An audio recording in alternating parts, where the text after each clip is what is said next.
Welcome back, Flyers Nitty Gritty fans, to Getting Gritty with It with your host, Yariv, Wolok, my partner in crime, once again, Vasili Gianarakos. Vasili, what's going on, buddy? How you doing? I'm doing well. It's a Wednesday, halfway through the week, almost to the weekend. Thank God it's almost Friday, all that stuff. Interesting game for the Flyers last night, getting blanked 3-0 there. Other than that, though, it's been a good week so far. How about you, Yariv? It's been good, been busy. We were just talking about it off camera. It's been busy. For sure. And just make an announcement right now. So we were scheduled to do episode 100, which would be kind of, I guess, a more special episode. We do a lot of trade deadline conversations in general. We're going to have to delay that slightly to the following week. So next week, if you're listening to this, there won't be an episode. Unfortunately, I have to fly out to San Diego for work, but I will be back. We're going to be doing it the beginning of next week, episode 100. And again, we're probably going to go long on that one. We'll have four of us on. Maybe we'll add somebody else. We'll see, but it'll be a good one. And it's crazy, 100 episodes. Like, I still can't believe I hit 100 episodes. Nuts.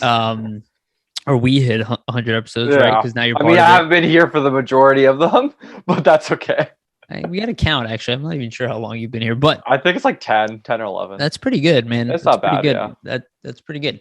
Trial run's been, gone through, so now we're good to go 100%. You're at the 3-month new employee. Exactly. Yeah. So episode 100, it'll be a good one, and then hopefully we have something special for 101. I don't want to announce it yet, just in case it falls off, but should be cool. Yeah, so fun special guest that everybody's gonna enjoy to listen to, and it'll be fun to get her on, hopefully. Yeah, hopefully, fingers crossed. So we'll see. We'll get confirmation on that, and if I do, then I'll announce it next time. The other piece of news from me is I'll also be in Israel once again for an entire month, from the end of March to the end of April. We still plan on doing episodes. The schedule will change just for that month, or those 4 weeks. Episodes will be recording most likely on Sundays, we're talking about. So you'll probably get them on either Sunday night for you guys, or it'll be Monday morning, depending on how much editing I can do in the time periods, but it'll just be for 4 weeks, and then I'll be back, and then we'll be back to schedule, and we'll talk all season and everything. And then, in a sense, you get your Monday started off with a great podcast, so that works out pretty good, right? Probably better if we could do that, but it's harder sometimes on the weekends. Yeah, definitely harder, and quite frankly, I work a lot, and so do you. So, okay. First thing and foremost, I'm going to say two things, and then we'll get into Flyers talk. One, please like and subscribe. Please share. I always say it at the end, but it's a humongous help to us. We've had some episodes do really well of late. And, we're definitely still trying to grow the brand. So anything you guys can do for us, like, subscribe, comment. If you don't like it, you can downvote it. I don't care. But, any interaction is always awesome. And if we're not doing well, let us know. We definitely try to listen. Let us know in the comments too about anything you guys want to hear us talk about, or stuff, or content like that, or any questions you have. We could also maybe answer it, going into the next podcast for the next week. So yeah, don't be afraid to ask those questions. We'll definitely get to them if you do. We need to do more fan stuff, and as the season ends, Vasili and I are going to strategize. We're going to come up with some stuff to actually include people in. We're going to evolve the show. He's been part of it for a little bit now. So we're gonna push things forward a little bit more with content. I used to make a lot of videos just by myself. I do want to get back to doing that. It's just this new job has just been eating up so much time. I just haven't had the energy.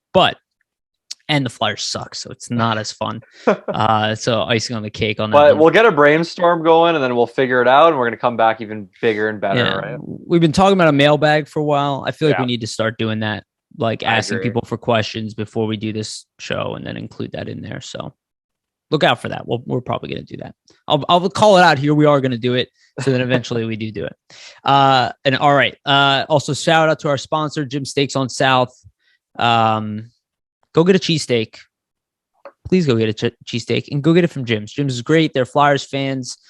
They sponsor us because we are a Flyers coverage and they are fans of the team. If you go there, they have awesome pictures of a bunch of ex-Flyers, Eric Lindros, John LeClaire, Michael Renberg, the Legion of Doom is in there. I believe Bobby Clark's in there as well, but they've been around for so long. So go check them out. Go eat their cheesesteaks. They have great cheesesteaks and you can literally smell it like a mile away. That's how you know it's good. You are absolutely, oh dude, there's nothing better than the smell of like the onions and the whole. Oh yeah. Yeah, you'll have to do that when you come to Philly eventually. Definitely. Yeah, lose my Philly cheesesteak virginity at gyms. Yeah, I like it. All right, let's get into our first topic. So you mentioned it early. Flyers fall to the Edmonton Oilers 3-0 in a shutout. Where quite frankly, the score doesn't really reflect how the team played. This has been kind of a struggle all year. Yes, they're not good. Let's not get that twisted, but they are playing better. Like, yeah, if they were healthy and they were playing this way, they probably wouldn't be at the bottom of the league. They're still not a good team.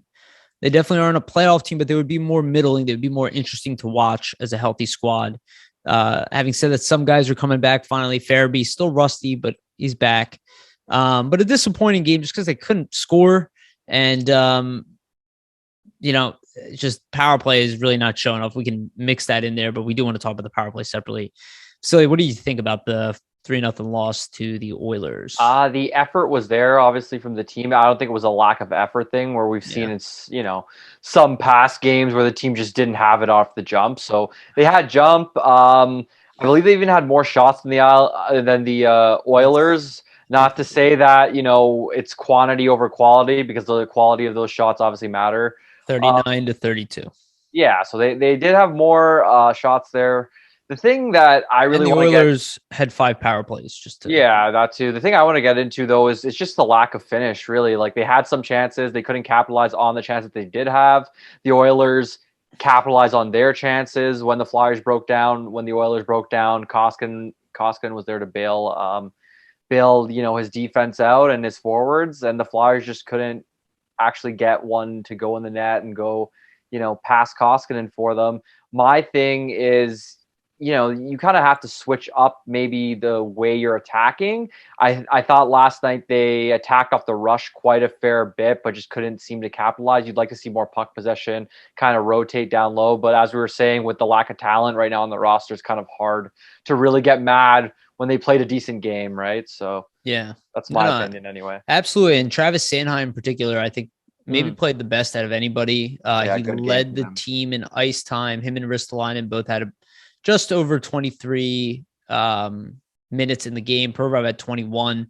Clearly they're reducing Provorov's ice time. And he's looked better to me, to be honest. Like last night, I thought his first passes out of the zone were like really crisp. Yeah, I think on the tape, all that. I think they're also trying to take it easy on him. I think they've been overplaying him, and I think it's just wearing on him. Like it's a lot. They play him a lot on the short end. At this point too, what are you overplaying him for? It's not like you're really, you know what I mean? Like, really fighting for a playoff spot. So at least give him a break for at least a couple weeks, and then you can kind of see the minutes maybe rise back up as his confidence kind of does as well. Yeah, it's absolutely true. And it's easy to get lost in the shuffle, but it's like Travis Sanheim is a legit partner in Rasmus Ristolainen. Justin Braun admirably playing in that role. But at the end of the day, he's not that guy. He hasn't been that guy for years. He should be a bottom pairing defender in the league. It's like when he's better than Gudis, but it's like when we were playing Gudis with him or AMAC, and it's like, it's goddamn shame, dude. It was such a great start with Ryan Ellis this year. Yeah. It's like, people are so hard on Provorov, and it's like, get over it. Get over it. Give him a shot with a good partner for an extended period of time, right? Look what happened with Niskanen, right? So absolutely. I mean, I know everybody's got the memory of a goldfish nowadays, and last year Sanheim was the whipping boy. Who was Sanheim's partner last year? It was a combination of what? Myers, Braun, right? Exactly. This is what happens when you have a partner that plays to your level. Provorov literally has barely had that in the time here, and he's still been the backbone of this defense. Well, because when there's a partner playing above his head, you're going to have to carry that individual, probably, most likely. 100%. And not only that, he's the youngest defenseman on this team. Yeah, exactly. And I feel like that is forgotten so often. And I know people love to convince themselves that guys develop at 25 and it's their peak. I still have no idea how this gets repeated over and over again. There are so many examples to show that this is not the case. And yet it is preached like it's proven by science. And I keep hearing that it is. Break down these numbers for me, because I don't see it. I literally see no, like, anytime I talk to a smart hockey person, if I even say that to them, they'll look at me and go, no. Because the idea that somebody at 24, just turning 25, is what they are what they are, it's not real. It's not reality. There are some players, rare players, that peak at 24, right? That hit that superstar level. Not most of them do not. Those are typically like really generational good players or something exactly. like that. So. Yeah, by 23, 24, they're the best player on your team. Sure, okay. Because they're Connor McDavid or Leon Draisaitl, like, yeah, or something, or to that ilk, or, you know. So Claude Giroux, okay. Yeah. Like, there are some guys who can do it, and there are some superstars that don't do that either. Like Panarin's amazing, right? But he didn't get here till he was 25. No. And given he was great in the KHL, I'm sure he would have been great in the NHL, but it took him time to stick out a little bit. Yeah, and different leagues, different talent. So and those are forwards. And I always go back to the example that Chris Pronger was traded at 24. Charles traded 20. Like, Eric Desjardins was traded at a very young age. Obviously, that's an older example, but still. No, it's a great example. And Desjardins, I think we got Desjardins and John Leclerc from Mark Recchi. Yeah. Like, what a trade that was. And Mark Recchi's fantastic, but yeah. I mean, this is what happens when you give up on young guys. And I think people really need to slow down with the reactiveness. It's like, do whatever you want. At the end of the day, like, it's not that I think you're dumb or anything like that. That's not what I'm saying, but it's a reaction. And it's not just like, I'm not talking about a fan base here. I hear it from, like, and shout out to Taryn Hatcher on this, because I've been listening to her and Jordan Hall's podcast. I forget what it's called. Flyers Talk. Flyers Talk. Yeah. Yeah. Flyers Talk. And I do, I honestly didn't give her enough credit, because I've been listening to her lately, and I agree with her more than pretty much everybody. Like, even stuff that they were talking about Provorov, and again, this is not a knock on Jordan Hall. I think he was more just bringing it up because it's such a topic of conversation. But they were talking about, like, potentially moving on for Provorov, and Hatcher was just like straight up like, well, I don't want to do that. Yeah. And it was just like such a real moment. It was like, yeah, like you're not supposed to give up. I feel like I keep preaching about this, but, like, you're not supposed to waver every single time something goes wrong. That too, but also I think a factor in it is, if you had your whole team healthy, like, let's say you had a healthy Ryan Ellis next to Provorov, and Couture's in the lineup, and Hayes in the lineup, and he still looks real bad, then maybe you could think to yourself, well, we're putting him in the best situations. He's with all these good players. He looks like shit. Then maybe you could say, well, okay, maybe it is him that isn't the greatest. But you took so much talent off this team already, and he's not playing with a steady partner on an every night basis, and he's playing with a guy who's above, playing probably out of his element on the first pair when he should be in a third pair role. At that point, at least in my perspective, you have to at least give him the ability and surround him with the talent to try to succeed, or at least have the chance to succeed. So just by that, it's a write-off for me this season. Come back with him next season, give him Ellis, give him, a healthy lineup to be surrounded by, then see how he plays. And then if next season he's just as bad or worse, hypothetically, then maybe you could think about it. Okay, well, we put him in a position to succeed. If, it might be more plausible to think about a trade or think about potentially moving on from somebody. But when the team is this injury ravished as it is, I can't really judge anybody on the team all, that effectively, because they're not really in the position they would be if the team was healthy. Because if you're playing with better players, you're naturally going to play better because they're more talented, versus playing with guys who should be in the AHL, which there's a majority of them on the roster at this point. So that's just my 2 cents. Well, like, I even think about, like, let's say you do trade Ivan Provorov, okay? and let's say he moves on another team. Let's say you get a forward for him, right? And then you shore up your offense because you would get a haul for him. There's no doubt about it. Let's say your D state, let's say you re-sign Ristolainen. You have Sanheim. Let's say Ryan Ellis comes back. Are you signing another free agent to put in there, or are you now putting Cam York there where inevitably probably York in? Well, and then how long until people turn on Cam York? Who knows? That's right. Like, it's the age-old question. You have to give guys time. Let me ask you this. If we look at the young players on our team, which one of them, outside of Carter Hart, even though I'd argue it happened to him too, which one did people not turn on at some point? Like on the roster right now, young players on this roster. Yeah, I'll name them for you. Travis Konechny. I'll even throw Scott Lawton in there, even though he's not young. But they did turn on him. Yeah, Oscar Lindblom. I had people messaging me telling me he's an AHL player. Joel Farabee, I guess people haven't turned on him yet, though I've seen him be offered as a trade in trades, which is baffling to me. Travis Sanheim, that's obviously people have turned on him several times throughout the years. Even though now he's playing great, if you ask him a while ago, it's like, we got to get rid of him. He is what he is. I heard that so many times, even though he keeps getting better. Ivan Provorov, obviously that's happening. Carter Hart. That's pretty much all we got left when it comes to youth. I would say the only guy that they actually haven't turned on, I mean, we'll put Frost in there too, because people are actively arguing about him every single day on Twitter.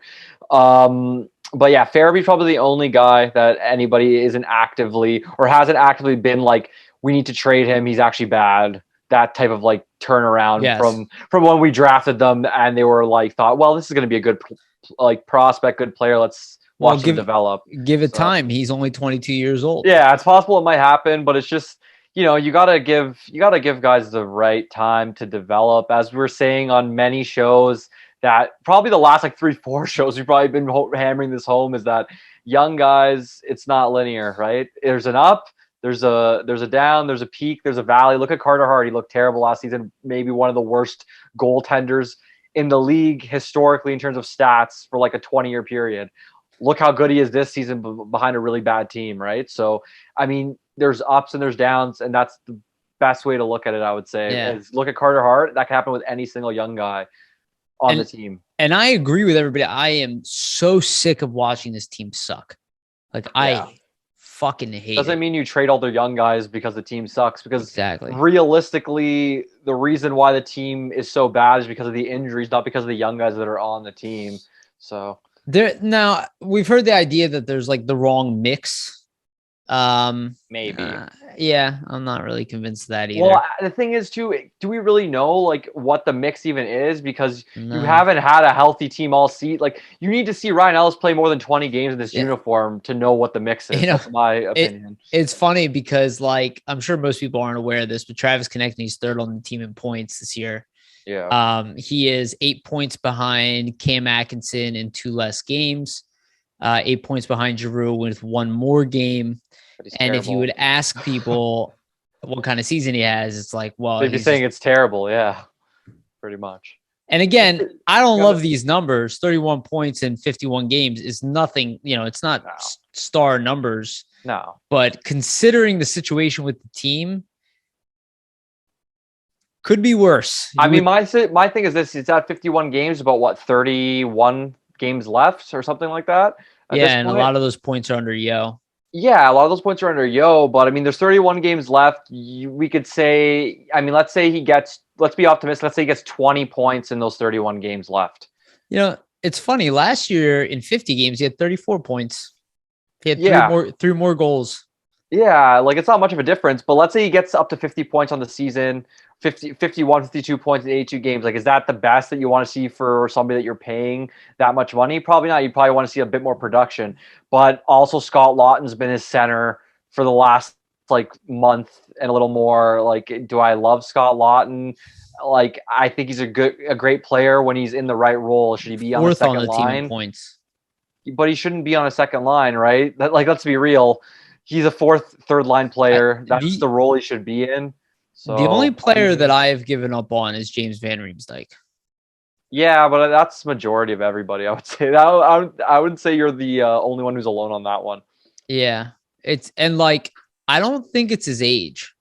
I don't know exactly what it is. Like, him being 32 is not what worries me. I It's just like, think it's his offensive ability. Like I don't know if he's declining. I just don't see any like offensive spark, offensive output from where's him. like the fire in his game? Well, that too, but I don't see any creativity offensively. Like at least you'd see JVR try stuff in previous seasons or like make pretty plays, and even if they didn't score, it was a scoring chance. Like usually, like last season he was, or not last season. I think the season before that he was at like a terrible slump, but he was still like creating all these scoring chances. And everybody was like, "Well, it's just JVR. You know, he's streaky. He's creating the chances. They're not going in now, but they'll go in later." Then he started scoring at like a ridiculous clip or something, like a couple weeks after that, and then that just hasn't happened this season. Even like he's not noticeable on the ice. There's no scoring chances that are occurring while he's on the ice. It's just kind of like not a black hole because he's decent defensively. He's not like out of his element or anything, and he's not the worst in terms of getting in on the forecheck, but there's just not much being created either for, offensive capability, but also in terms of like them actually even controlling the puck when he's on the ice. It's just kind of like, okay, we're not losing this shift. We're not winning this shift. It's just happening. Like, yeah. No, I think he's definitely, and again, I'm not pro this, but I think he is at such a risk of a buyout at this point. Like, I don't know how you move his $7 million contract without eating like a draft pick. Yeah, but you had to give up draft picks. We can't afford to do that. We did way too much of that. We did that for Think about what we gave up to get rid of Ghost, and his salary was reasonable. Actually, it's good for what he does, and we had to give up a second and a seventh. The only thing that I think will make it easier for the Flyers if Arizona's their trading partner is just the fact that now that they're playing in that college arena, like I don't know if I'm a pro player, how many of those they have what I think it's either 4, 5, or 6 free agents signed going into next season. So like no player signed. I don't know if it's going to be easier for them to attract guys like pro guys to come play in like a 3,000 person arena. Look, I think that's a pretty good point. So they might be able to take. They might take anybody really. Well, I was looking at the buyout numbers, and like they're actually not that terrible. It's like 1 point something million for a couple of years. So it's no cap hit next year would be 4.3 million. Oh, that's okay. And then the following year would be 1.3. Okay, yeah. So I knew it was something like that. Like it was big and then drops. Right. I mean, that's not the worst. Do you see what I'm saying?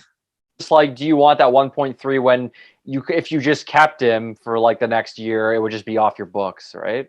Right, unless you're trying to re-sign Ristolainen and you could use that extra $2.5 million to make a move, and then you're like, well, I'll risk losing the 1.3 the following year.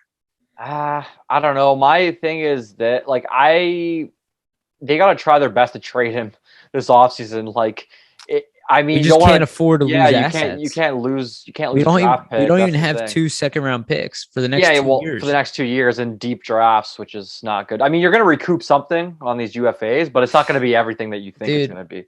I'm like not even convinced that we're trading Kludge at this point. No, we're trading him. I'm convinced. I don't even want to trade him, but I just I have no idea what's going to happen. In a sense, it's a fun thing, right? Because we don't know what's going to happen. So it should make it more interesting when it actually does unfold, I guess.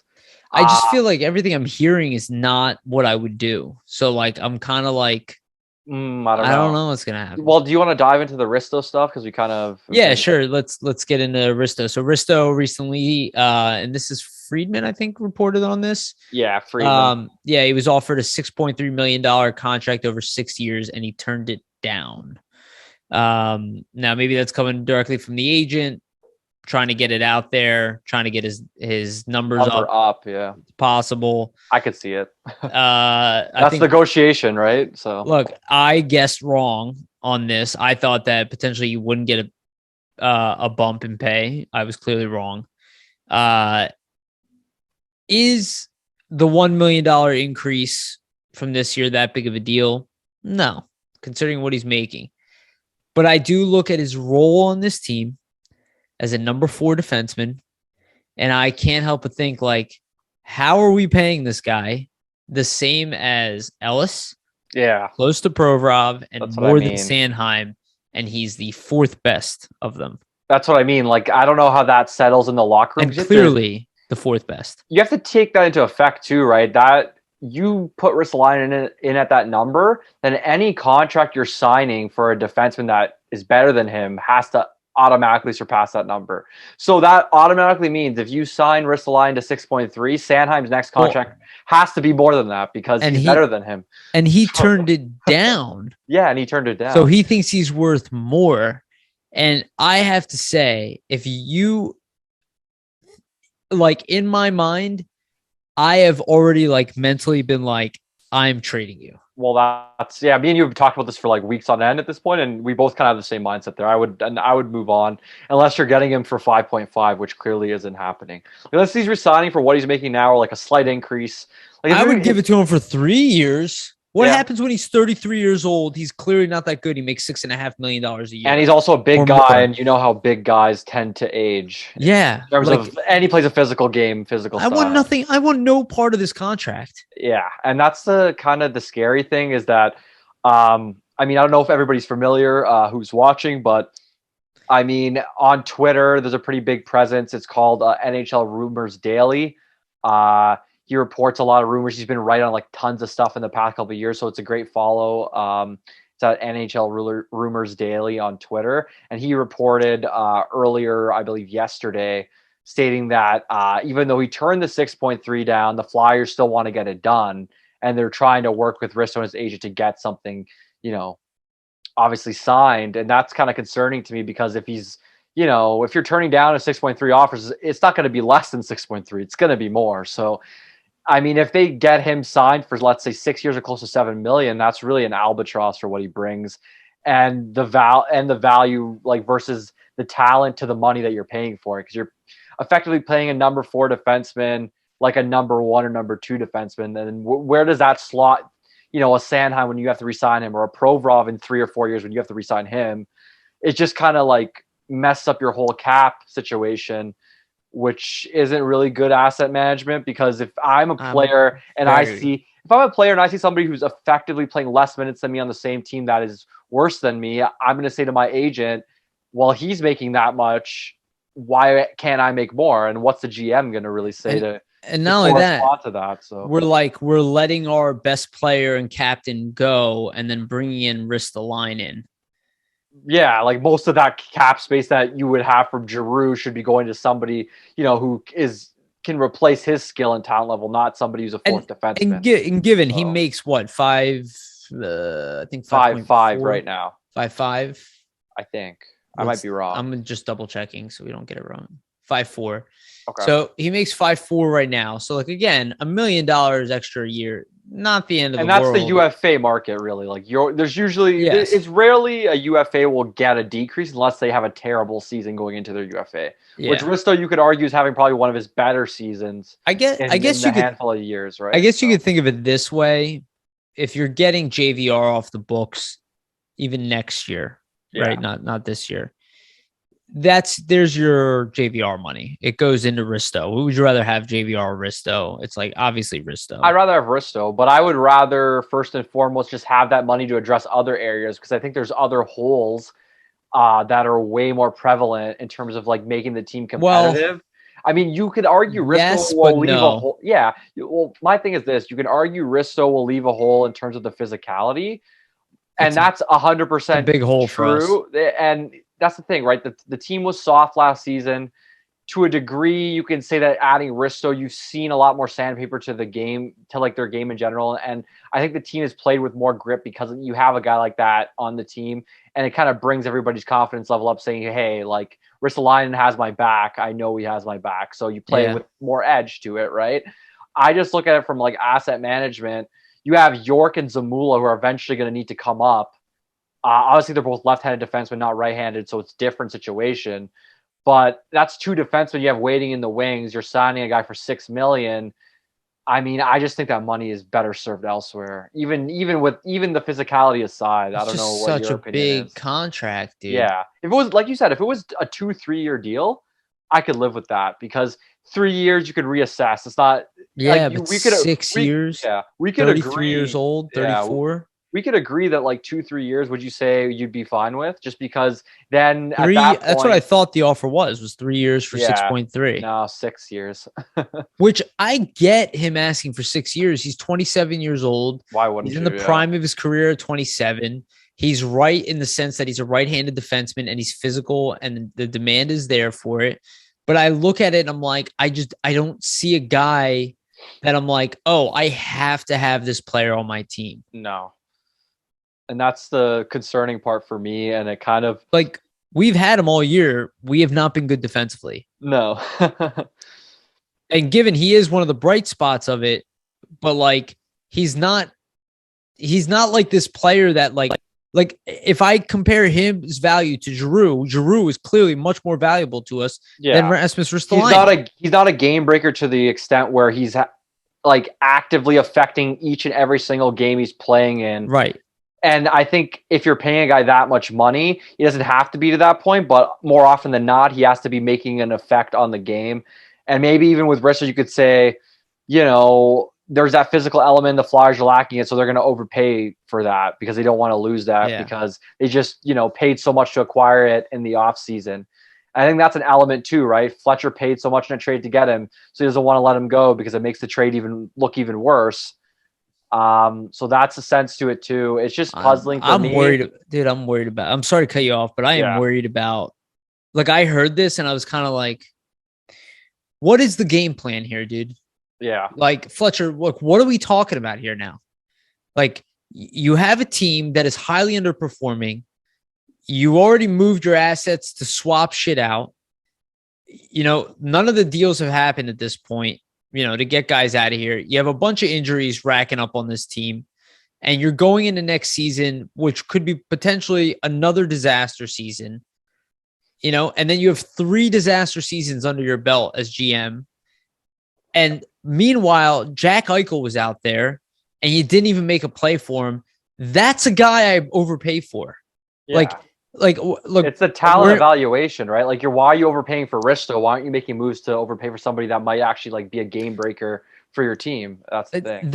That's the stuff that I'm like, I'm okay overpaying. Like, I'm not a huge basketball fan, but Sixers just traded for James Harden, right? They recognize they have. Yeah, that's a good overpay. Exactly. They overpaid to some degree, though I'd argue Ben Simmons, because he sat out, reduced his value so low that the Sixers had to throw in 2 first-round picks into that to make that trade happen. Otherwise, it's not happening. And yes, it's a high price. And I heard so many media, and I'm not a basketball whiz at all, far from it. But I was listening to like Stephen A. Smith and all these people like saying that Sixers lost this trade. And I was like, you guys, like, I don't watch basketball and I know you're fucking full of shit. Well, yeah, because if they win with him, then how's it a loss? They have the opportunity to potentially win a championship. Game-breaking talent. Like, and I understand that's why people were talking about getting Mitch Marner. I get he's super talented. I'm a huge Mitch Marner fan. I was just not interested in moving Provorov and Couturier. Not really interested in moving Provorov at all because it sets our team back tremendously, in my opinion. But if we're going out to get a game-breaking player, like a guy like Eichel, they gave up a good amount to get him. We had a package similar to that, if not even better, for Buffalo than what they got. We had a signed long-term Konechny. We could have included that. We had Nolan Patrick. We could have included. We have Frost. We could have included. We had our first-round picks. You had Myers. You could have included. You had Phil Myers. Literally, we could have gone out and got a game-breaking player, especially if you thought you were going to move on from Claude Giroux. Yeah. And didn't do that. And I don't know. My thing and the most concerning thing for me, just looking at, okay, we're going to tie up 6.3 plus into Ristolainen is, he isn't a game breaker as we've gone into. He's not going to really affect the outcome of the game to the level of Giroux would or an Eichel or, you know, a player of that ilk. So why spend the money on him when you're still going to have to add another one of those guys anyway, and you don't have a ton of cap space to begin with? Like, why not allocate the money to a Gaudreau in the offseason or a Philip Forsberg or somebody at least that has the opportunity to effectively, positively impact your team's play on a night-to-night basis? I don't know. Do you know that the first game that James Harden played with the Sixers, was the fourth most watched Sixers game in history, and that includes the playoffs. There's a reason, because he's a player people want to see. He's an elite talent. So. Is Ristolainen even getting you close to that world? I know he's not asking for the most money in the league, but this is the stuff like I'm starting to get concerned that, look, I know Sean Couturier is our best player. I know he's out. It's a humongous loss. Kevin Hayes, humongous loss. Ryan Ellis is awesome. He would have been leading our defense this year if he was healthy. You know, like, I get it. We're missing, like, everybody knows I've been saying that. But at the end of the day, we want to win a championship. I get that Risto's game is prime for the playoffs. Get me a third line thumper then. Like, don't go out and spend don't go out and trade a first round pick and a second round pick and then go out and pay all this thing for something, yes, the team needs, but what they need more is offense. Well, it'd be different. Okay. It'd be a completely different situation if the team was stacked on offense. They looked like a really good playoff team, and Ristolainen was that last piece to kind of push it over the hump. Then you could kind of justify it and say, well, you know, our team's really good offensively. We just, you know, need that grit in the playoffs to win. The team can't even make the playoffs, and they're not good offensively. They're not scoring goals at any clip. Like you saw yesterday, they get shut out against Edmonton, who's a really bad team defensively. Yeah. They like, if you're going to, like, if you have 3 million to play with, you got to put it into your offense, or at least get a defenseman who's offensively minded. Like Ristolainen, 6.3 million, let's say, probably more since he declined that. I'd rather see them spend that on John Klingberg instead in the offseason than go for Ristolainen, just from an offensive standpoint. So it just doesn't make a lot of sense to me. And the talent evaluation behind it is just like, it's a little puzzling. It's a little puzzling. I agree with you. So let's say we sign Risto for let's just say $6.5 million for 6 years. Okay. We got our top four settled, assuming Ellis can play next year, though I assume he will, though. Just get him the goddamn surgery already. Like, yeah, I don't know what I know it's probably his choice. It's probably his choice. It is. And again, I get it. I understand surgery is a humongous cost. You know, I'm kind of joking around when I say that. But it's like, let's get this repair process in order. We have a season to play next year. Yeah. And I'm just like, okay, that's our top four. Fine. You know, you get Provorov, his partner, back. I believe in that top four. I think they can be good. But like, what are they doing as far as like making the team better? Like, Mike Yeo has done a good job in a lot of ways. And this team is still somewhat a disaster. You know, I mean, I think he's trying to preach a lot of like the small habits and the culture, and it's showing. And yeah, you can see the efforts there, just the results aren't. And how do the results start getting better? Obviously, you have to have continued, a continued, I think, appreciation for what Yo's doing, and the fact that, okay, look at the habits that he's preaching, look at what he's trying to get the players to do. He's trying to get them obviously to buy into playing the right way, you know, protecting the puck the right way, doing the things in your own zone the right way, and that's going to establish wins. But sometimes, I mean, it just comes to the fact that you're lacking all that talent. You're not going to get those wins. And then also going into next season, all these players and their confidence is going to be so low. Like, are they going to be able to bounce back to the effect that you want? So you need to see some success. It's just tough in general. Tough position. Yeah. No, it's a shitty position to be in. And shout out to Jason Martinez. I took this from him because I didn't even realize this, but the Philadelphia Flyers have not scored a single 5-on-3 power play goal this year. Oh yeah, I tweeted that stat out last night, which is kind of crazy too. Yeah, not a single 5-on-3 power play goal. They're 30th in the league in overall power play. And by the way, Sanheim played excellent. Did not play on the power play at all last night. Well, I mean, blowing my freaking mind right now. Like, what is happening to this power play?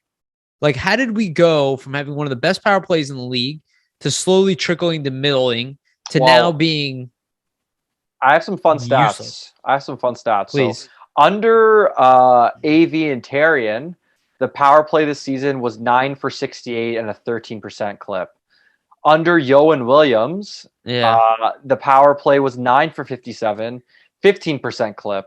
Under now Yo and Torchetti, because that's who's running the power play, It's 2 for 24 and an 8% cliff. So it's progressively Sweet. gotten even shittier as the season's progressed. Yeah. So all you can really do is laugh. And I think it really just speaks to, I mean, obviously the injuries play a factor because Ellis is good in the power play. Couturier would make it better. But Couturier is really not a power play, like, elite power play guy, as we would see. On this team, he is. On this team, he is. Yeah. But I'm saying, like, compared to like a McDavid's or Draisaitl, no. Not to that extent. They just need to find a way to get the power play to get better. I mean, that's as simple as I can put it. Obviously, I have no idea how they're going to do that, but they still play. I'm sorry to cut you off, but they still play Keith Yandle in the power play more than everybody. That makes zero sense. And this, like, again, I defend Yo in the sense that the team is playing better, but like he is minus 32 this year. He has 1 goal and 13 assists, and they refuse to take him off the power play. All I can say is the only thing I can see is, I mean, if the coaching staff actively thinks that putting Yandle in a situation is going to help them win over Travis Sanheim, they obviously have no idea what they're doing. Like, it has to be the fact that they're just like, well, Yandel's a veteran. We'll give it to him. I think it's more minute we're shit anyway. Like, maybe. Well, if he doesn't play the power play, he's playing like 12 minutes a night, and then you have Sanheim. You literally have everybody else playing like 25 minutes a night. Yeah, I guess that's probably true. It's just, mind you, the other defenseman is Sealer or Connaughton. It's all like, why isn't Cam York up, man? They're obviously protecting him from playing. Which makes sense. They don't want him to play the right side on the third pairing. Well, but again, I get that. Why is he playing the right side? Why wouldn't Yandle play the right side? Considering it doesn't seem to fucking matter. He's minus fucking 32. Yeah, I don't know. That's a good question. Like, I don't get it. Why are we protecting him to this degree? I'm not saying you have to bench him. No, but why do you have to play him on the power play when he obviously isn't doing anything for it in the first place? I would rather do what they did. I would rather do what they did like a couple seasons ago, where they just had Voracek and on the point they did a 5-man forward like unit. I would rather have 5 forwards.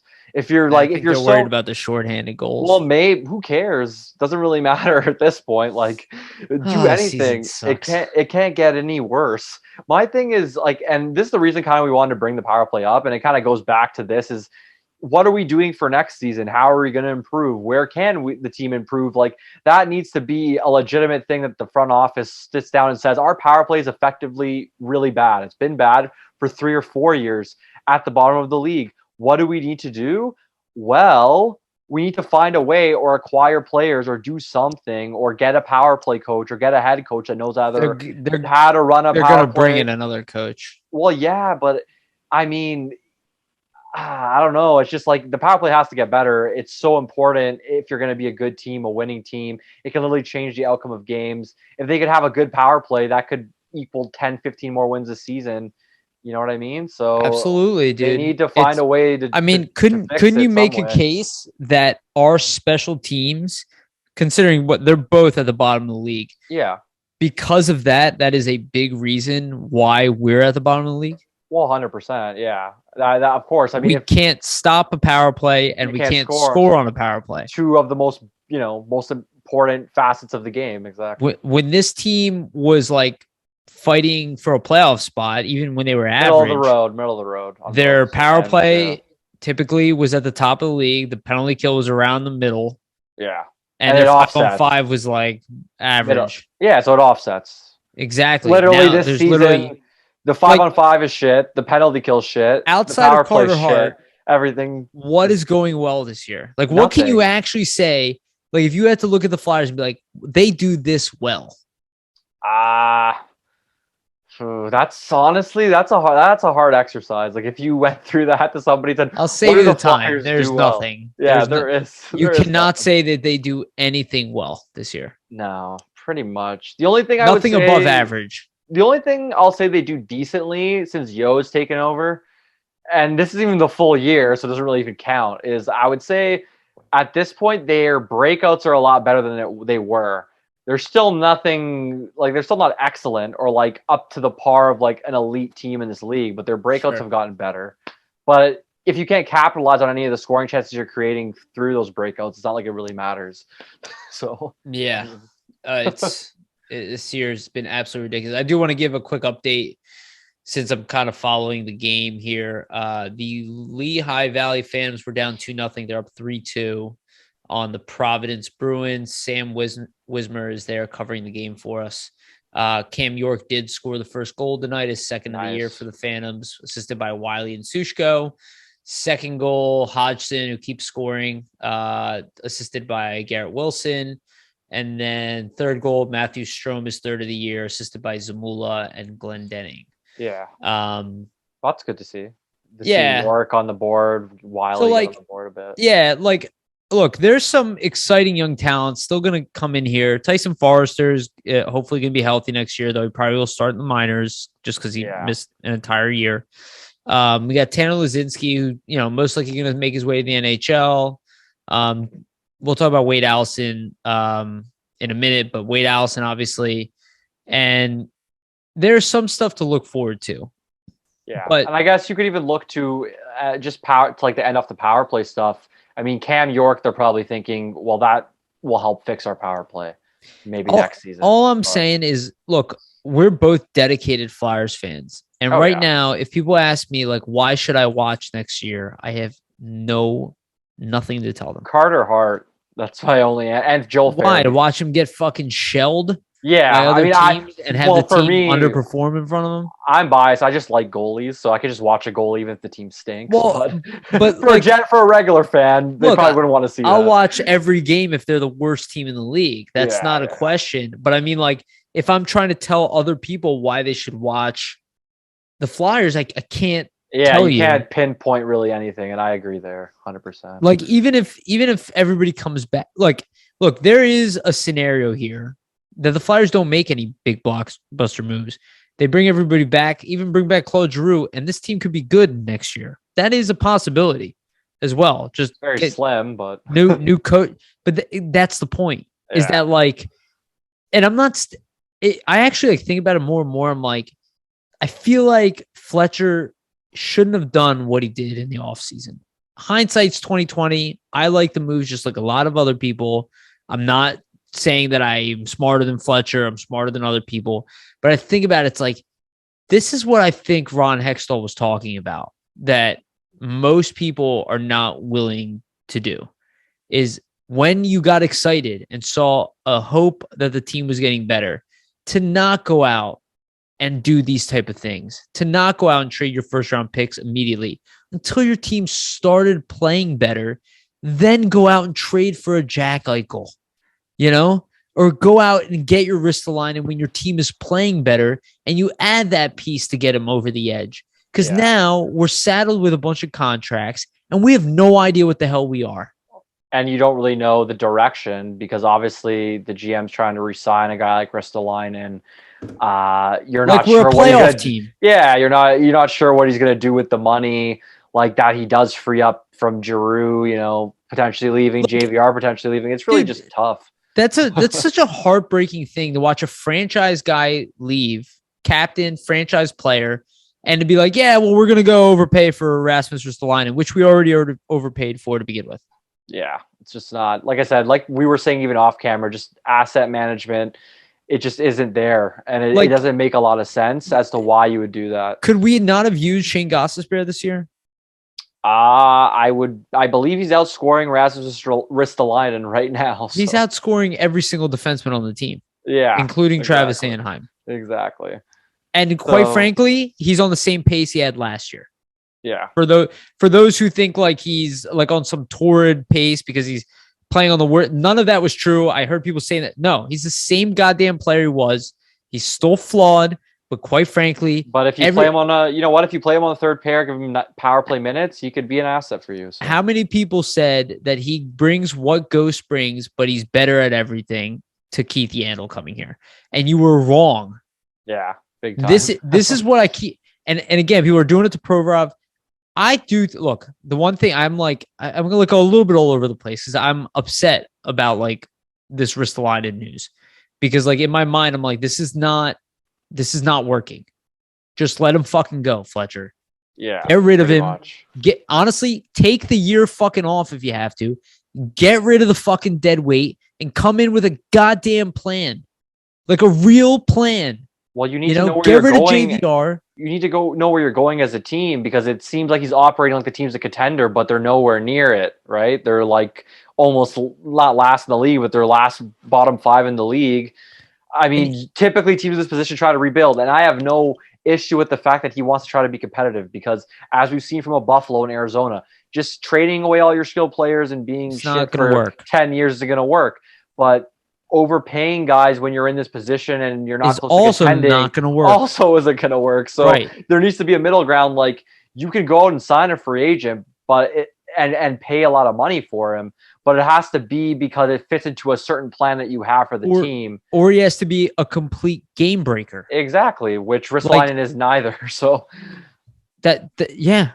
And that's, you nailed it, dude. I'm like, I'd go out and spend more. Like, I'd go out and give Phil Forsberg $9 million. But he's going to actively change your team on a night-to-night basis. Yes. Rasmus Ristolainen might have a big hit in a couple of games and look good in a few games, but he's not going to effectively change the outcome of any. He's not selling jerseys. He's not changing the outcome of any score, though. He's not getting the news to talk about him. Yeah, I know. Your media is not going to talk about him. Fans aren't coming to the building for him. Like, these are boring fucking moves, dude. Yeah, that's the thing first. Like, and the thing is, you can make boring moves that are good. Yes, but it doesn't make sense. This not overpaying for them. Yeah, like, look at Toronto, and I'm going to give so much credit to Dubas on this one. And obviously, you live in Toronto. What's his name that they got? Hyman, right? Yeah, Zach Hyman. Yep. I heard the numbers that guy was going to get, and I started laughing. I was like, "Adios, motherfucker!" I was like, "You, not that you're a dime a dozen, but again, physical type of player." But I'm like, but he's also propped up by who he's playing with. In a sense, so. He's a good player, and I'm like, you are benefiting from playing high octane offense. Yeah, I was like, just like guys in Colorado are too, and I was just like immediately like, Toronto better not sign that fucking contract. Like, you guys can't. And then look, they put Michael Bunting in that position. And they pay him less than $1 million a year. Yeah, right? That's what I mean, right? So this is what I want to see from Fletcher. Yeah, but this is the thing. Like, you have guys in the wing, like waiting in the wings, like. Do you need to sign Rasmus Ristolainen? Hypothetically, no. 6 years? For 6 years, because you have Cam York and, Igor Zamula, who are ready to be brought up into the NHL. My thing, too, is, I mean, there's been tons of rumors about the Flyers potentially being interested in Jeff Petrie if they do move on from Ristolainen. I'm not giving much for him. I don't want to take that salary cap for a big price. Well, I mean, I wouldn't pay a lot for him just because of the salary, and I don't think you're going to have to get him because Montreal's looking to move on, so they're already in position of weakness.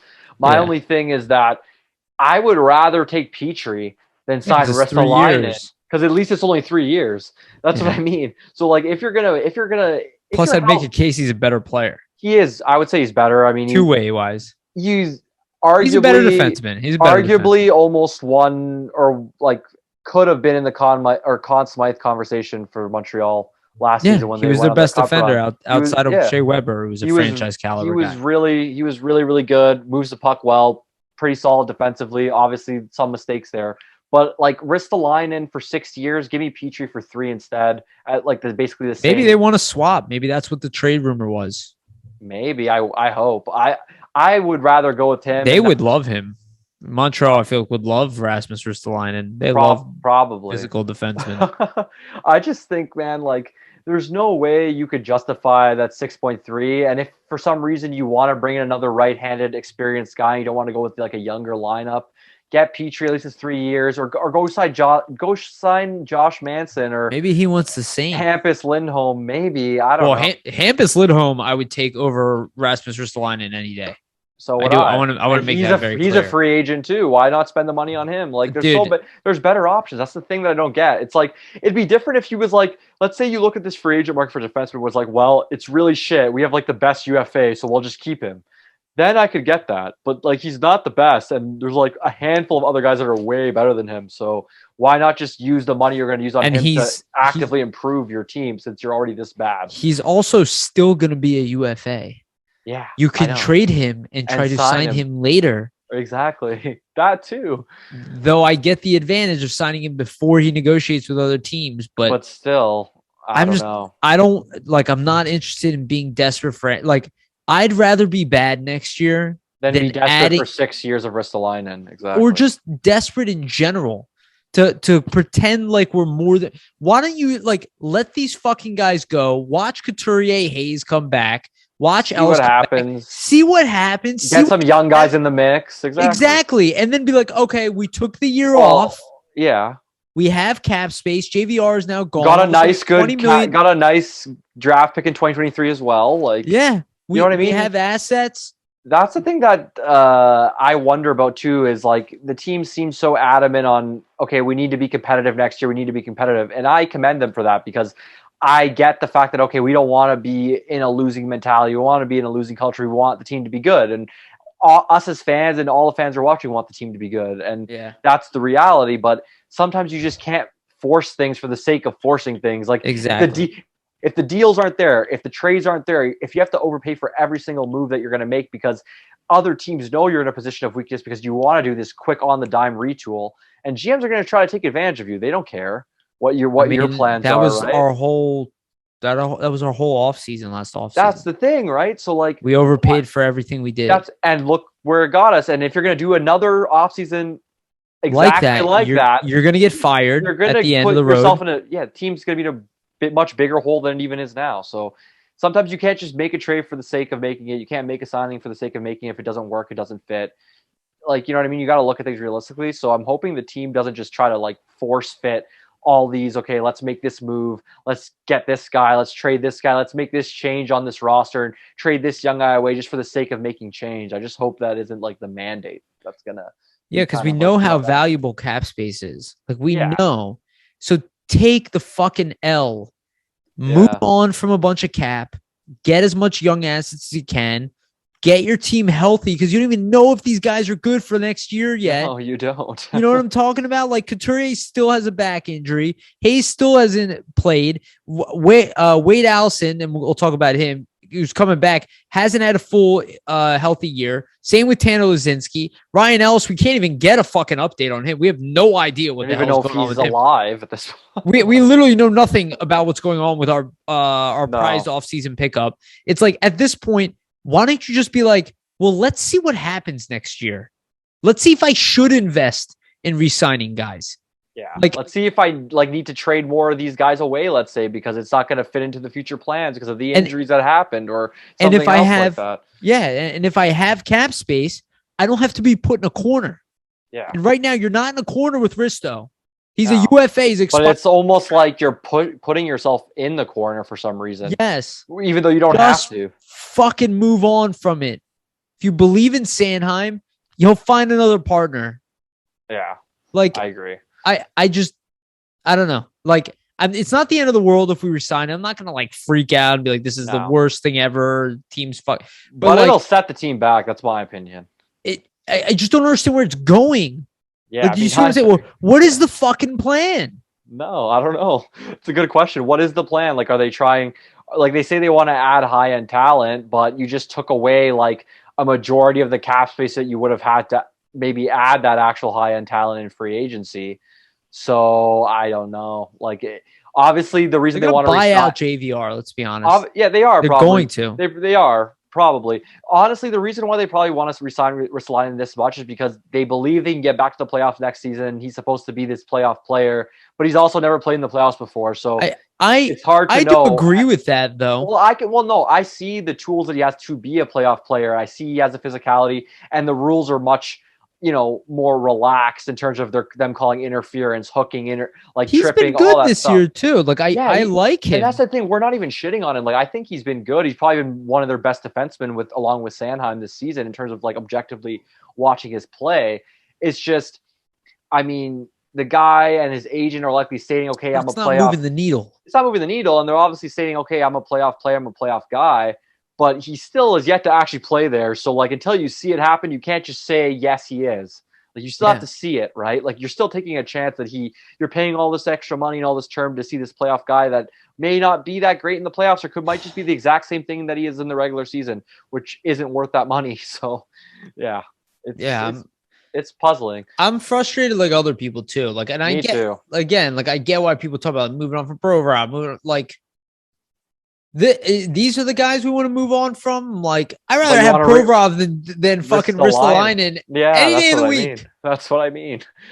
That's what doesn't make a lot of sense, right? Like you see a lot of people saying, "Yo, like like we need to move on from Sanheim and Provorov."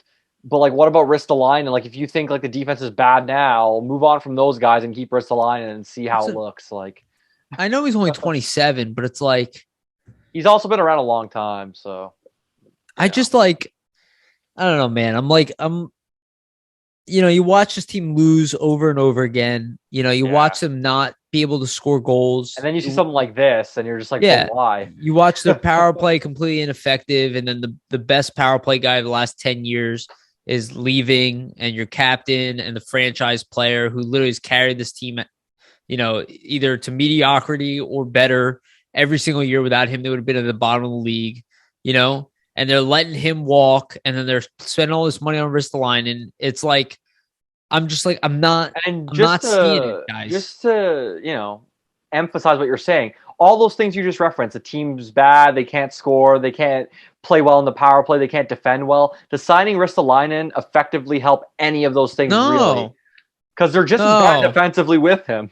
That's what I'm trying to say. Is like, what the hell are you holding on to, dude? Yeah, this is one of the worst defensive teams in the league. I'd rather just trade him and get the assets. -53. Get the first rounder if that's all you're going to get for him. Like I said in an article, because I wrote a whole trade article about this. Yeah. If you haven't read it, go read it, please. It's on flyersnittygritty.com. You guys will enjoy it. I stated David Savard last season got traded from Columbus for a first rounder and a third round pick to Tampa Bay. And like Ristolainen is probably better than him. So like he can definitely get a first rounder for sure, maybe even more. And you can get the cap space. Like, I don't understand as a GM how you wouldn't be salivating and saying, this is what I need to do here. I can create cap space for my team to sign a good player in the offseason, and I can get draft capital back when we already are missing 2 second-round picks in the next 2 drafts, and add another first-round pick to maybe this draft or another deep draft in 2023. I just don't get why it isn't a no-brainer to move on from him. I don't understand. I don't get it either. I don't, and that scares me with Fletcher, because if he seems to think this is a good move, what else does he think is a good move? I'm worried about, dude. I'm worried about it too, man. I don't know. Like, I don't want to shit on Fletcher because I've actually liked some of the moves he made last offseason. It's just like, as you were saying, there just doesn't seem to be any cohesive plan as to, okay, what's this team right now? What do I want to build it to be? It just seems like he's like buying and buying and buying, but he doesn't know the fact that, hey, this team isn't like one of the best teams in the league or something. And like, you can keep doing that. Why not go for Nikita Zadorov, who's going to be considerably cheaper and probably brings the same elements of physicality you would lose? Yeah. Exactly. He's going to be UFA. They'll probably do a 3-year deal. I honestly just think it might. I don't know if it's ego or anything like that with the GM, but I just think it goes back to what we were alluding to off camera, where it's, if you trade him, you effectively like made that trade. Like if you trade him now at the deadline, what you gave up to, get him last offseason looks even worse. But I don't know. Again, I don't mind Ristolainen coming back. It's not the end of the world to me, but I'm just not I'm not seeing the moves here to be a better team next year. No, me neither. Like, outside of the natural progress of getting healthy, and look, it's possible that they don't even make a lot of trades and they bring in a new coach and he gets them to play and they play better.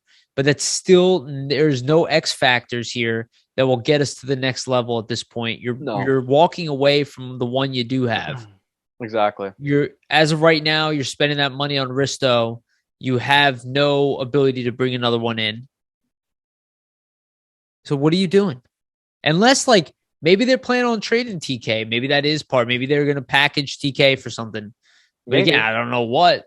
You know, it's like I said, we're not in the room to know their discussions and how they're mapping the salaries out, what they're planning to spend money on, not planning to spend money on. So obviously we can only dissect what we know. And from what we know, it just doesn't make a lot of sense. But I mean, there could be a whole master plan we're not privy to, which if there is, I'd that's a good thing, obviously, because you don't want, to be making moves just for the sake of making moves and re-signing guys just for the sake of re-signing them when you don't have like an overall vision of what you want the team to be and how you want to build it and what identity you want to ascribe to, how you want to play as a team and all that. Do you think there's any chance that Fletcher's like concerned, like, look, this team has lost pretty bad the last 2 years. Yeah. The likelihood of me being able to attract the UFA this offseason, unlikely. It's possible that's the case, but I mean, I don't know. Not forever. I'm just mean for next year. Well, for next season, I would say yeah. So it's possible that's the case because obviously it's been 2 bad seasons. You're a UFA. You're saying, why would I want to come to this team that's been really bad and doesn't look like they're going to get any better? But also you have to factor in that one of the biggest UFAs is from Philadelphia and his name Johnny Gaudreau. So, I mean, he's probably going to be like, well, if I'm going to go anywhere, my hometown is probably in that list. Okay, so then you're going to need money to get him. Yeah, exactly, which makes this even more puzzling. I just don't understand, like, what... I feel like I'm just, like, bitching this episode. We are, yeah, kind of. But, I mean, what else can you really say about this? And maybe we can get into... we want to talk a little bit about like those analytics and things like that, and what the team's kind of using going forward, analytically, and they're expanding their analytical department. So there was an interview by Jason Martinez on Flyers Daily, and he interviewed, the director of analytics for the Flyers, and it was an interesting interview. And they kind of talked about, where the team's trying to go in terms of analytics, stuff like that. And obviously they're trying to use it on a day-to-day basis going forward, and they've been trying to do that for the past couple of seasons.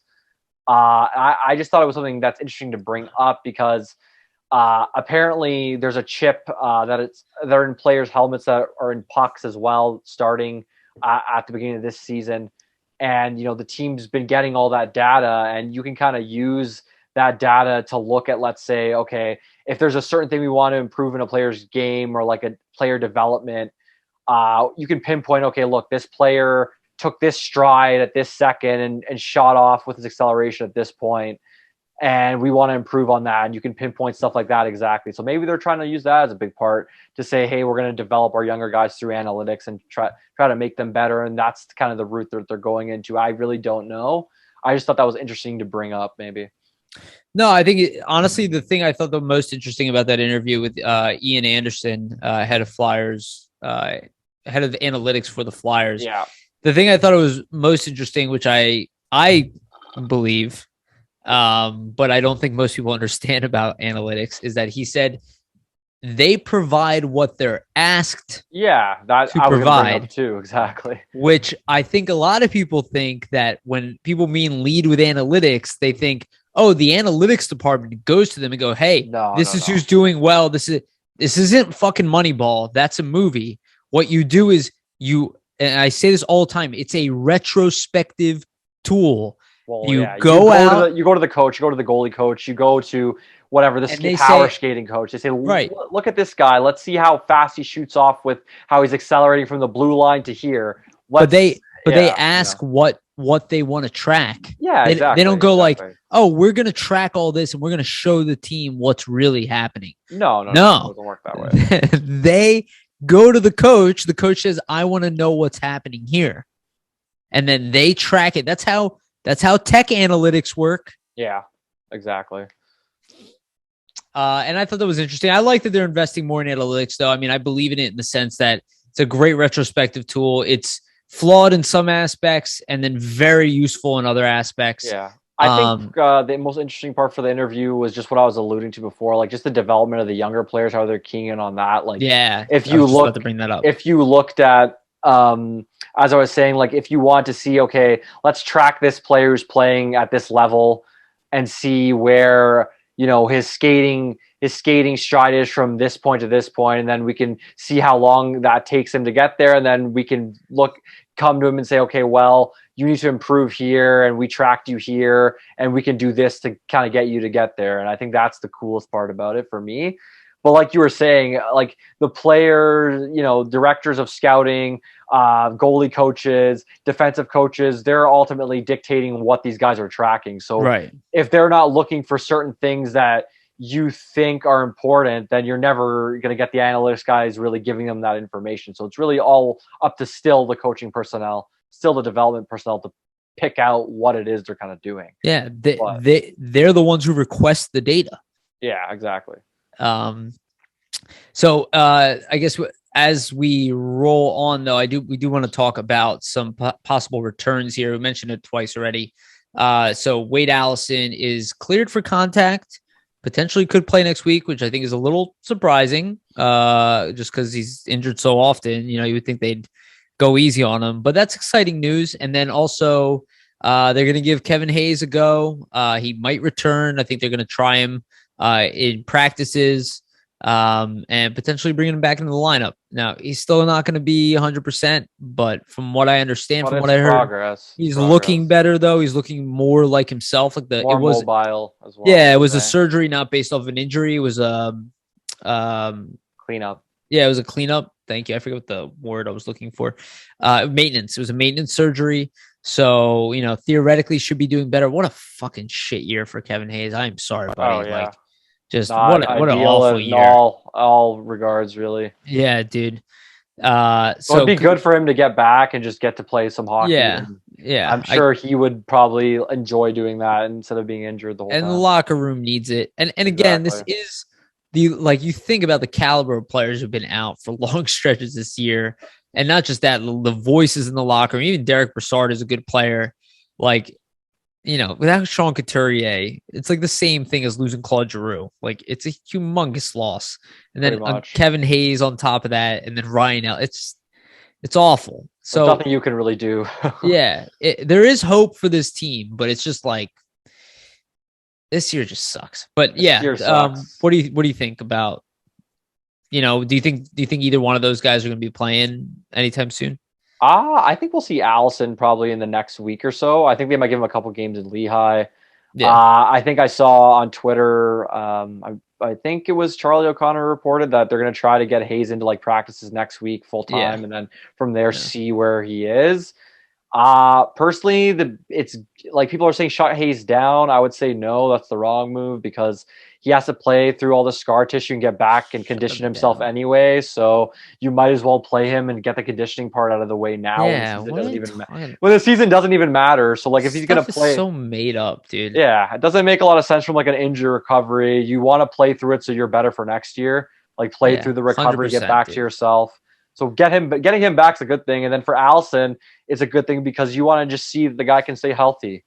And that's confidence for a player, right? If you're a player and you're getting injured constantly, you have to trust your body to go into corners, make tight turns, take checks. If you can't trust yourself as a player, you're not going to play effectively. So 100%. You want him to build his confidence back up, build his trust in his own body back up. So getting both those guys back just for those reasons alone is more than important, I would say. Yeah, no, I think I love Wade Allison. It would be nice to see him healthy. Well, they were showing him rip some shots, at practice today. They had some videos of it. He could use his energy. Man, can he shoot? Oh, dude, yeah, dude. That's what I'm saying. The level of talent that's been missing from this team is very, very high. Exactly. This year, it still doesn't mean we're a championship team, but we're not a bottom of the barrel team. No. Maybe that's why Fletcher wants Ristolainen so bad. Maybe he thinks, he's we're pretty good still. Well, we could use him. And again, I do agree with that, but I still think better served elsewhere. So Justin Braun is most likely gone, right? He makes $1.8 million. Yeah. In Fletcher's mind, he's giving Ristolainen that $1 million. In his mind, he's like, what's the difference between $1 million? It's really the term that freaks me out. Well, 6 years for a big guy. It's already 27. Beyond Provorov, beyond Sanheim. No, it's signed beyond Ellis too. It's really the only I think Couturier would be the only one signed still, and maybe Farabee. Let the motherfucker go. Yeah, that's what I mean. He's not in the conversation with those two guys like we just mentioned. I don't know. I just haven't seen enough from Ristolainen to be like, oh, this is a guy I want here forever. Yeah, and at the price tag above a Ryan Ellis and almost near Provorov, stuff like that. Not to bring it back here because we've been going back to the Ristolainen point, but I just think frustrating that's shit, dude. That's the biggest news of the week, really. So that's That's what I mean. Like, you want to give your fans hope for next year. Yeah, this doesn't give me too much hope because it just makes me think like, well, if Fletcher will make a move like this, what else is he gonna do? That's not really that. Who else are you gonna overpay for? Exactly. That's what I mean. Just take the loss in the fucking year. Get young talent in here. Show people promise. Take off 1 year. At this point, it's really looking like they're going to have a top 5 pick, like pretty cemented. Like, I can't see them not having a top 5 pick at this point, the way they're playing, just where they are. So, like, why are you going to, like, marry yourself to this cap hell just for the sake of doing it? Like, you're so close to getting out of, like, being right up against the cap with getting Giroux off the books, probably getting JVR off the books, getting Braun off the books. That's what I mean. And then you're going right back into it. Like, why? Like, why not just give yourself a chance to assess, you know? You got to give yourself 1 year of mediocrity. Yeah, I don't know. You're already shit for the past 2 years. I think he probably won't keep his job if that's the case. Yeah, exactly. Well, I mean, if you look at the way Dave Scott wants to win now, according to those press conferences and the blank check statements, you can see that they want to be good next year, but it's just like you can't just because you force it. Well, you can't force it. That's what I mean. All it's going to do is just make you worse for a longer period of time. Because who makes that much in the league as like defenseman? 6.3 million. Yeah. Good defenseman. I think what was it? I think on Cold Stove Pod. So that's like the pod that NHL Rumors Daily does.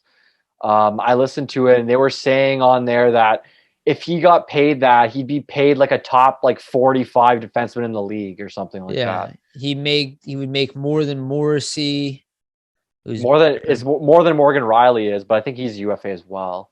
Close to Provorov, more than Ellis. Gonna get paid. Yeah, more than Ellis. I mean, he's making more than a ton of entry-level guys like Makar and like those ilks that are really good. Damn, Quinn Hughes is overpaid. You can't. Yeah, there's a lot, man. Like he will be in the top 50 with that contract, and I don't think he's a top 50 defenseman. He makes more than Colton Parayko. Yeah, no. That's like how I see him. I see him like a Colton Parayko, and I think Parayko's better than him. Oh, in my definitely better by a good amount, I would say. So that's why I'm like looking at this. I'm like, dude, you're not worth the money to talent to value. It just doesn't make any sense. Especially, dude, your team. That's what I don't understand, though. Your team is not good at D, Fletcher. Like, why are you clinging on? I don't know.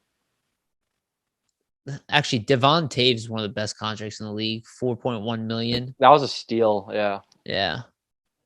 And I mean, put him next to Makar. Look how good they are. Looking around the league to see like who makes. I guess Vlasic, who's much better than Ristolainen, he makes 7.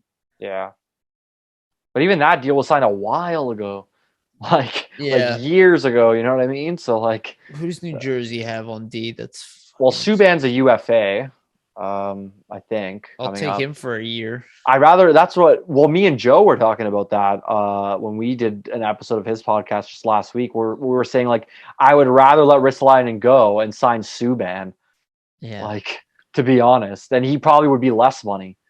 Yeah. Oh, he would be cheap because at the end of his career. I'd rather take him for a 1 year. Like, you think you need a veteran guy who's physical? Like, he's pretty physical as well. Not to the same extent as Ristolainen. Jacob Slavin makes $5.3 million. And he's like one of the best defensemen in the league. So yeah, he's super underrated. Brady Shea makes 5.2. And he's better than Ristolainen. Brett Pesce makes 4. Like, where are you getting this fucking number, Risto? Yeah, I don't know. Where is this coming from? Where is this fucking number coming from? Well, it's literally his agent and the players say that, well, they can be an asset in the playoffs. They've yet to play there, so you can't make that demand if you've never done it. I don't get it. You haven't been an asset in the playoffs. It'd be different if this was like a discussion we were having post-playoffs. Let's say you traded him and he has like a killer playoffs where he looks like he's like physical and is a real game breaker in the playoffs. Then I can get that, but like that has not yet to happen, so I don't know. Yeah. Even Rasmus Dahlin makes less than that. He makes 6. And I'm like, he's going to be better. Yeah, that's what I'm trying to figure out where the fuck this number is coming from that he's getting. And Sanheim, like this is the thing that you're locking yourself into. If you pay Ristolainen that, you automatically pay more than Ekholm. Yeah, that too. But I'm saying if you're locking yourself in, if you pay Ristolainen that, you automatically have to pay Sanheim more in a year. You're automatically locking yourself into another long-term $6 million plus contract if you want to keep Isn't Sanheim. Adam Larson available for trade? I don't know if he's available for trade. I think they were it was dangling. I think it was in like the rumor. Adam Larson makes $4 million a year. He signed that. I wanted him like last offseason. I said get him. What's the big difference between Adam Larson and Ristolainen? Why the fuck is Ristolainen asking for 6.57 nothing? Adam Larson, million a I year? would say Adam Larson's better than Ristolainen. Yeah, where the hell is Ristolainen asking for so much money? I just don't. You can tell this is like the whole goddamn conversation. I don't get it. I don't understand. That's going to be the name of this episode. I think we don't get it because we just don't. And I think we're not the only one. I think there's a lot of Flyers fans out there that feel the exact same way. Look, typically the reason you get paid or overpaid is because you're putting up numbers, which he's not putting up. So. He has 13 points. So, like, yeah, I don't know. I don't know. Like, that's literally the name of the episode. LA is a better team than us this year, okay? Yeah. Their defense consists of, let me check their injuries. So, Edler's injured. He makes 2.5. Sean Walker is injured. He makes 2.6. And then that's Elias Anderson, but he's also injured, but he's young. In a forward, but their defense right now, if I just look at it with, their core, it's Drew Doughty making $11 million a year. Understandable. Won a bunch of cups. Top of the league defenseman. Still is one of the does it all. In the league. Yeah. I fucking love Drew Doughty. Their second behind that is Ali Mata at 3.3 million. Matt Roy at 3.1 million. Michael Anderson, 22. These guys are fractions of our defense. Yeah, and they're better. Better. What the fuck are you paying for, Fletcher? I don't know. Tell them to take a hike. Cap dollars, asset management, it all matters because you're gonna have to resign guys in the future. So we'll see what happens. Is that what we want to? Worried, dude. So am I. I'm really worried just based on those contract details that we're hearing. Philip Deneau. Who's one of the best defensive players in the league. Make less money. 5.5 million a year. Yeah. He signed it at 28. What's Konechny make? Konechny would make 5.5. Yeah, Konechny would make less. Provorov's what, 6.7? 6.9. He'd be like 6.9? I think it's 6.9. Okay. Maybe it's 6.7. It might be 6.7, 6.8. Either way, he'd still be making like 300, 400,000 less. And he declined 6.3. So actively, he'll probably make almost the same because it's going to be more than 6.3 if they sign him because you're out of your fucking mind, Fletcher. Yeah, you'd have to even offer him 6.3. I think you're out of your mind.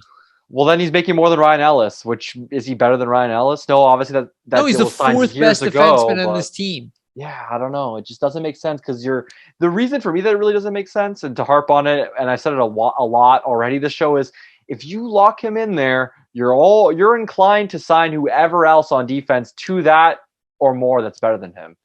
Just look at the Leafs. They did it with Matthews and Marner. They signed Matthews for $11 million. They had to pay Marner like 10.5 because of that. I'm worried about Chuck Fletcher. Do you think Steve Yzerman would ever sign this fucking contract? No, he'd laugh. He'd laugh at him and probably say he'd trade him. He wouldn't laugh, obviously. I'm just being an asshole. But trade him. Yeah, literally. He would say, what? You're a good player, but we just don't feel comfortable paying that amount of money, and we're going to move on. Let's play a little bit of devil's advocate here, and let's assume Fletcher is not an idiot, okay? Because I don't think he's an idiot, but let's say he's not an idiot.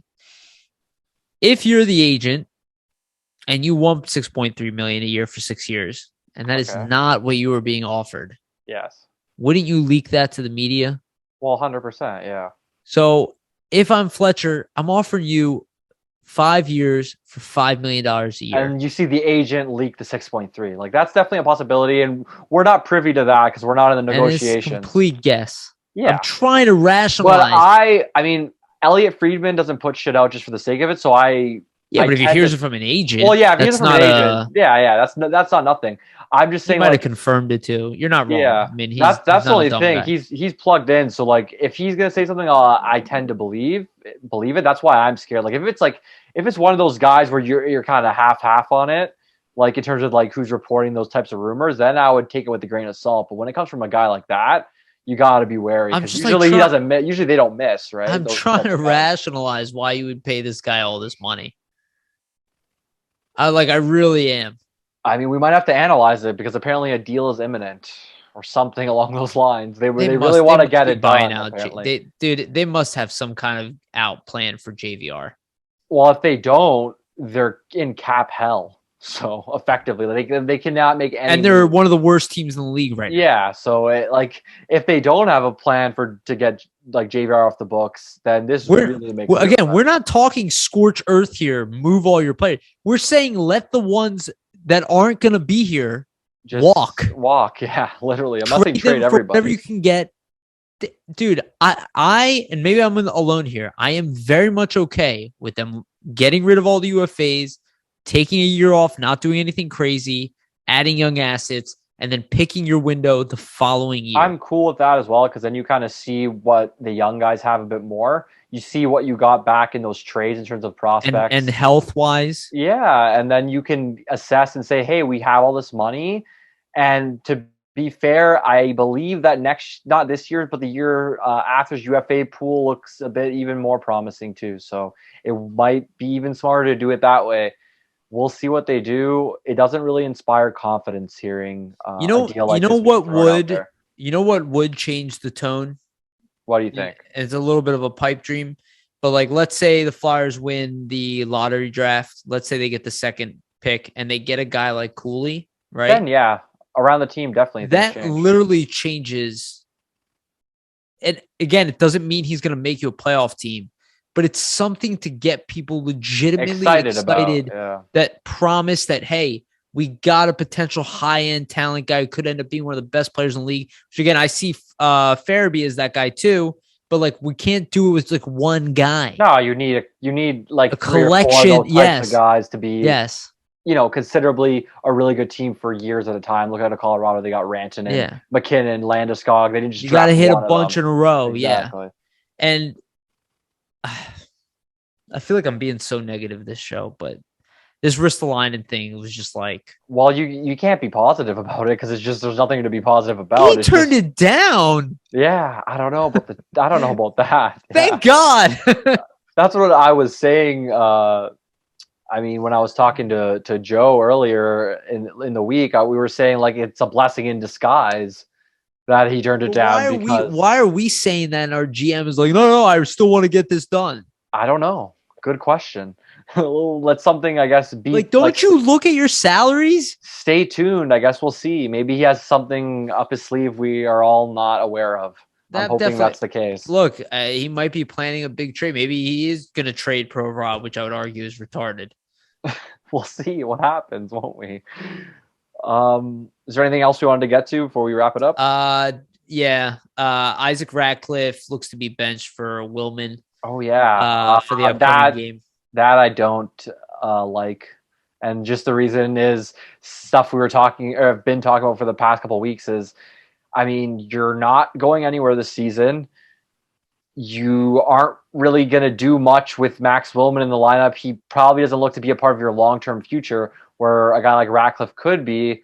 Ratcliffe might have not had the best couple games, the past few games with some penalties. He didn't look too noticeable in that last night, but let the guy work through it. It's his first 7, 8, 9 games in the league. They're not all going to be the best games. Let him work through it. Let him play through his struggles. What is him being scratched going to help him learn? You could say, oh, he's watching the game from up top, and we pointed things out for him to learn, to look at. But you, as a player, you learn the best when you're actually playing. It's also getting old. That too. How often are we putting young guys in the lineup? They have a bad game and then they're out. Yeah, it's not a way to inspire confidence, because if you're a young guy, you're thinking in the back of your head now as Ratcliffe when I go back into the lineup. Well, if I make that one mistake, if I make that one mistake, or if I'm too aggressive here and take a penalty, I'm benched for Max Willman. So Where meanwhile, fucking Keith Yandel is minus 32. What comes back to culture and accountability is that an environment in the dressing room now where you say, well, look at Keith Yandel who's minus 32. Look at Ratcliffe, who just played a great string of games, and now he's benched for making one mistake. I don't know about that. And maybe obviously they don't care about that because they know a new coaching staff's coming in and they're going to have to rebuild the culture and accountability and how that all works this offseason. I just convinced myself out of Mike Yeo and Oh, I was already convinced. We've already been. Well, like I want to give him credit because I do think he's done a pretty good job in some respect. Yeah. But at the same, like I just keep, and we'll end it on this because we've been going for a while. But I just keep going to this one thing. Like, if you were Chuck Fletcher and you think that re-signing Ristolainen and bringing back Mike Yeo is going to put fans in this seat and have people come in the next season with your big, returns are all guys who are out for an entire year. Miss significant time. It's going to take them time, too, to get back. Yeah. And you think that you're coming in the next year with some excitement and that people will be back in these stands, you're fucking kidding. You're losing season ticket holders probably at that point. Yeah. So I think right there, I'm like, Mike Yeo is probably gone, even if he's done a good job. And I know that we're already leaning to that. He's done. He was already gone, but like we can commend him for the fact that the younger guys are playing better under him. He's taking the reins off. He's giving them some free reign. Yes, and I'll say better job than AV. Yeah, and I'll say that he's and I'll say too that he's emphasizing the right habits and the fact that you got to be positive even through the losing and try to build those. We have to play the right way type of habits. Defend right, don't cheat, don't take shortcuts. You want to support players on the ice, support your defensemen, stuff like that. So he's teaching the fundamentals right, but it's just that's not good enough at this point. So the fundamentals already need to be in place. We need like a guy who can fucking rally these guys and be like, yo, we are no longer mediocre. I have a plan that will fix this power play. I have a plan that will fix this penalty kill, and I'm going to squeeze every bit of talent out of this fucking team. Yeah. Because it's getting ridiculous. And if our big offseason thing is to re-sign Ristolainen for an overpaid contract. And keep JVR and be in cap hell. It's like, this is not working, Fletcher. This means that this is not a plan. Probably next out, to be honest. Yes, this is not a plan. This is not a plan that anybody's going to get behind. Even if they're improved, you're not going to have any kind of buy-in over the offseason. Nobody's getting excited for this. You're not going to see anybody excited until you see actual wins and see them like pile up significantly at least. Your best bet is that Sean Couturier comes back like his old self. And plays to the Selke level that we know he can. Exactly. And Kevin Hayes and Ryan Ellis. Yeah, that is game changer. Oh, but by the way, you're not going to have Claude Giroux. Yeah, which is also a factor. So because you spent the money to sign Rasmus Ristolainen. Yeah, who is going to hamper you in a contract for the next next 2 of the 4 years. Definitely at the end of that contract, you're going to be like, definitely the final 2, maybe 3 seasons. For sure. Yeah, you're going to be like, how do we get rid of this guy? Pretty much. 3-year deal, I'd be fine, but 6? Anything beyond that this is ludicrous. This is this is stupid. I don't know. All right. Well, thank you, everybody. Vasili, anything you're working on you want to tell people about? I'll have some article probably coming out in the next few days, so you guys can keep an eye out on that on flyersnittygritty.com. Other than that, though, thanks for listening, everybody. We appreciate it. We know this one went kind of long. Not only that, this one was probably frustrating to listen to. This is just me bitching for with no answers and no plan. It's okay. I feel like everybody else is just as frustrated. Sometimes they just need to hear people let their frustrations out too. It's like therapeutic, Do you play NHL? Oh yeah, of course. The game's not accurate with ratings and shit like that. But when I build a team in NHL, what I typically do is I'm like, okay, who do I have that's about average? Goodbye. Like, can I replace a free agent? Goodbye. I'll tell you one thing. An elite player. Yeah. And then I build around that. That's what the Flyers should be trying to do through this draft and this high draft pick. I'll tell you what I won't do in NHL, and that is sign Rasmus Ristolainen for 6 years, $6.3 million, and think it's a good move. So there you go.